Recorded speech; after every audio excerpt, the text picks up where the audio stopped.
reduïts amb el mínim de ciutadans crítics possibles. Això que si vols després en podem parlar, que és un argument que té un punt de veritat i un punt de postureig, per mi en realitat el problema de la filosofia és molt més prosaic, no? És una cosa molt més prosaica, no? La filosofia, el problema que té és que no hi ha és l'única assignatura en la qual dos exàmens amb un 10 poden ser completament diferents.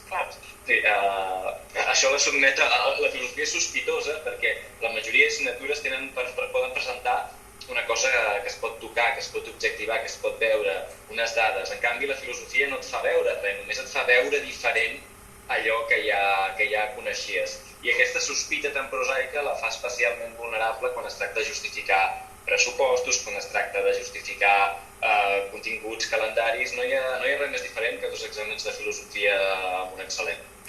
Joan, els defensors de que la filosofia no decaigui dels currículums sempre diuen no, perquè el que deies tu, pensament crítica, ensenyar a pensar. Algú pot dir, fent d'advocat del diable, si ens enfrontéssim en un judici amb la filosofia, però ensenyar a pensar, això és allò que en aquest idioma que ara es fa servir hauria de ser una cosa transversal a totes les assignatures, no? No pot ser que només aprenguem a pensar quan estem fent filosofia. Clar, més que això jo el que diria és que totes les assignatures tenen una part filosòfica, no? La filosofia està en totes les assignatures, no? A química diuen que l'aigua bull a 100 graus, i això és la part científica de la química, però també a química pots preguntar què és l'aigua, què vol dir bullir, per què ho estudiem d'aquesta manera. Llavors, tota disciplina té una part filosòfica, més que no pas només la filosofia ensenya a pensar.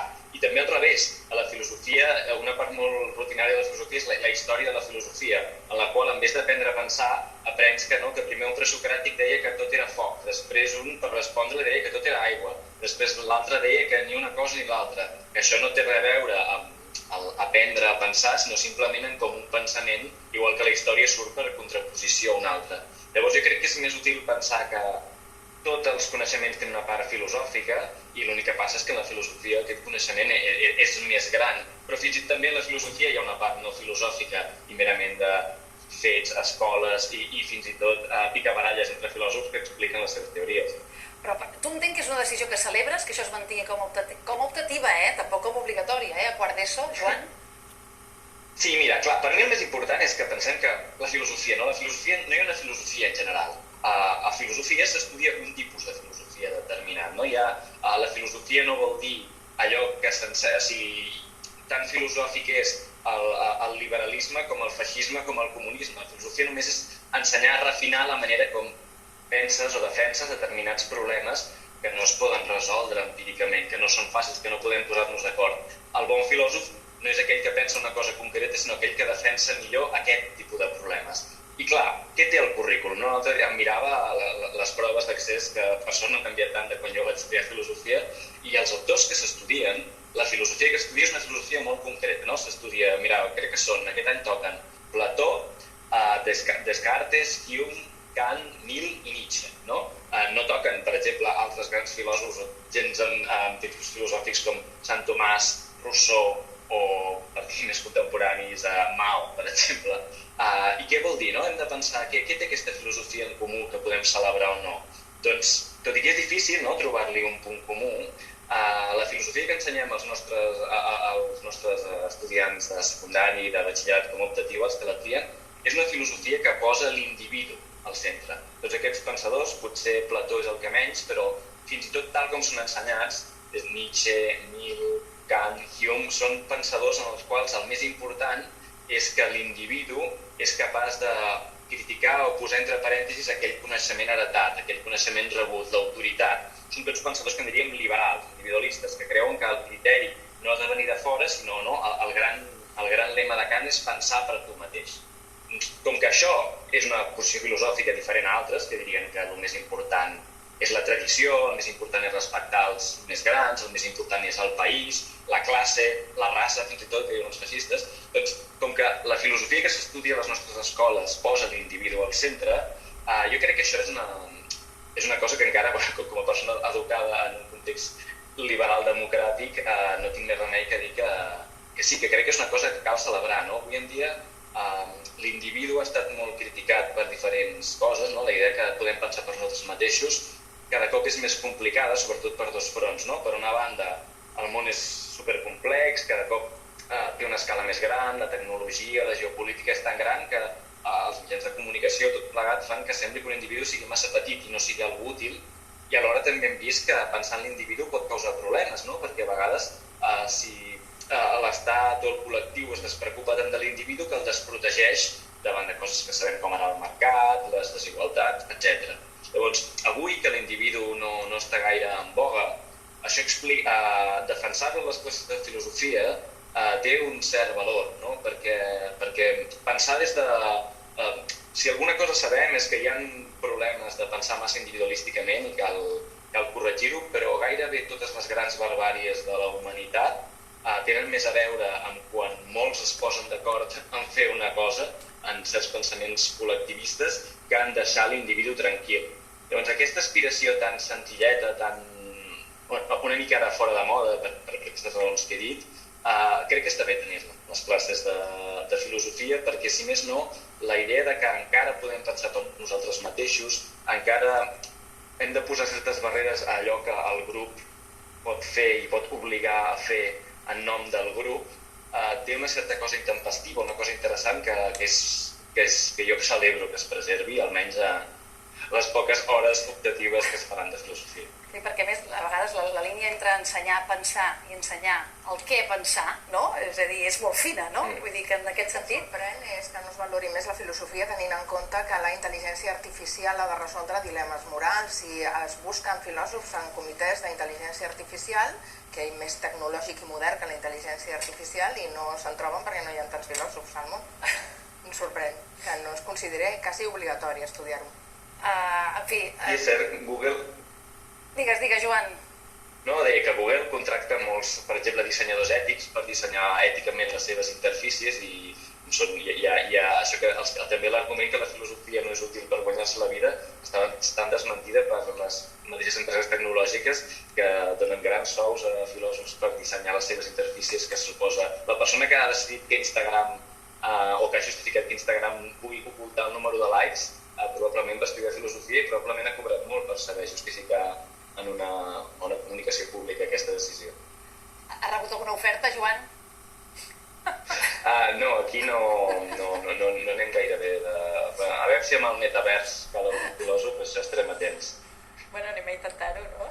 Jo és que soc de les que després de fer matemàtiques o fer periodisme, matemàtiques allò tan antic que era el BUP i tal, va fer periodisme i després vaig fer aquella cosa tan etèria que són les humanitats i més etèria encara, que és el pensament. O sigui, la branca del pensament. O sigui, que igual, si hem de dedicar-nos a una altra cosa, ens podem dedicar a això. Per això s'acabi, vols dir, no? Per això nostre s'acabi. Joan, t'havíem encarregat un altre concepte, però faré una cosa. Deixa'm acomiadar l'Arturo, la Carmen i a la Isabel, i com que és un tema del qual un dia també va voler parlar el Sergi Pàmies, vull que recordem què ens en van dir, o què ens en va dir ell, i ara també ho passem pel teu seràs, perquè una de les coses que també he tirat enrere el departament és el tema de les qualificacions, no? El procés d'assoliment cau i torna al no assolit. És una forma de maquillar les coses que no van bé. A més, és evident que això no és bo, però precisament perquè no és bo, triomfa. Jo era un molt mal estudiant i jo tornava a casa que posava molt deficient. Sí. I la meva mare, quan agafava les notes, veia 2 o 3 molt deficients acompanyats d'algun insuficient.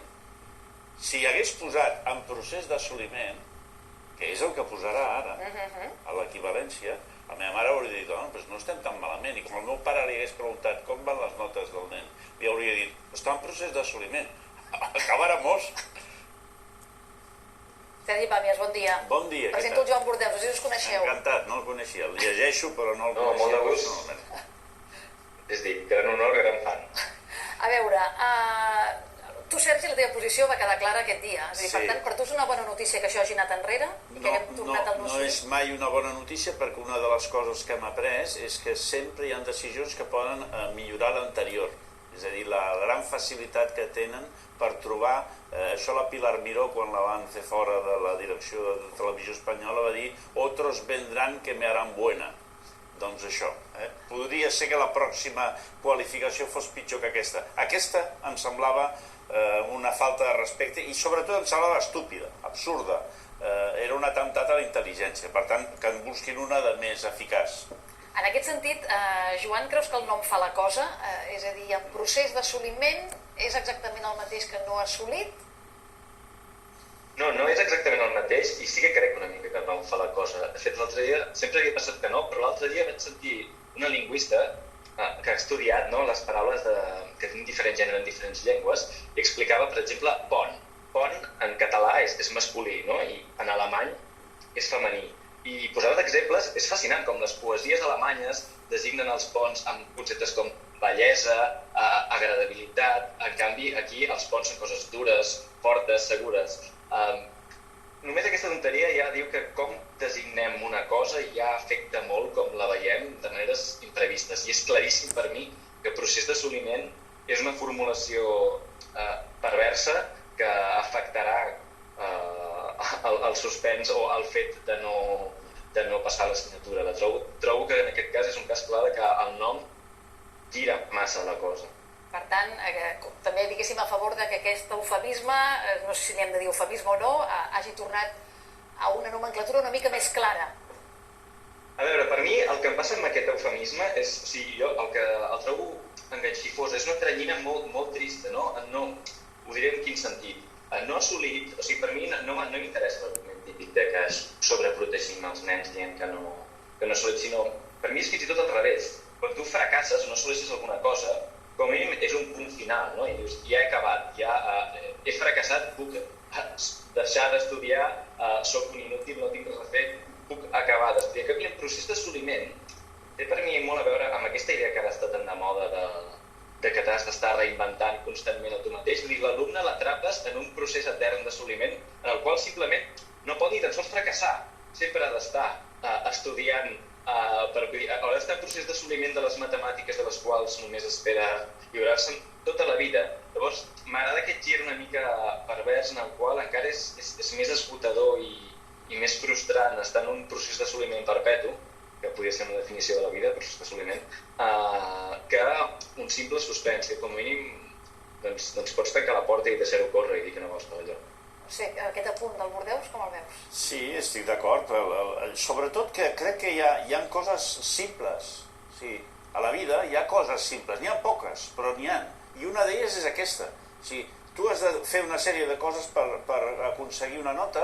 Aquesta nota et defineix, és de tots els processos amb experiència demostrada un dels més complets, que no cal que sigui només numèric, també es pot afegir l'avaluació, és a dir, hi ha mecanismes de suport i és senzill i funciona. Llavors, com sempre, des dels últims 30-40 anys hi ha una tendència que en nom d'una pretesa progressió o pensament progressista, el que es fa és complicar la construcció del criteri. I de construcció del criteri no et diré que és sagrada perquè no hi ha res sagrat, però en qualsevol cas és molt important. De fet, abans parlàveu de la filosofia i la filosofia serveix per això, per evitar que les construccions dels criteris siguin industrials, massives i mecàniques. I aleshores jo crec que una de les poques coses que et funcionaven era que el tio que no havia estudiat i veia que tenia un 3, sabia perfectament per què tenia un 3.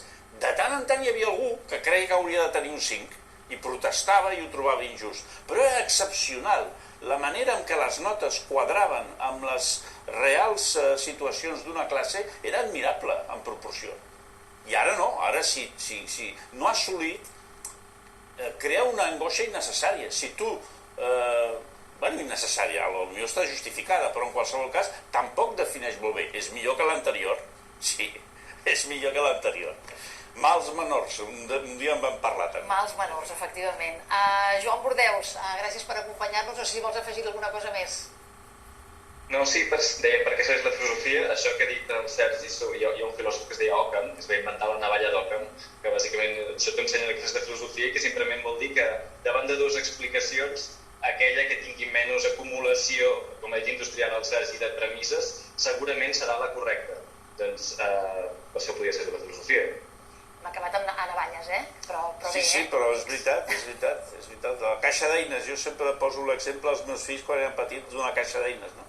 Perquè entenguessin que cada cosa tenia un sentit I evidentment podíem agafar un tornavís per fer una truita, però en principi la idea no era aquesta. Joan, fins la propera, cuida't molt. Fins la propera. Que vagi bé. De seguida, mira,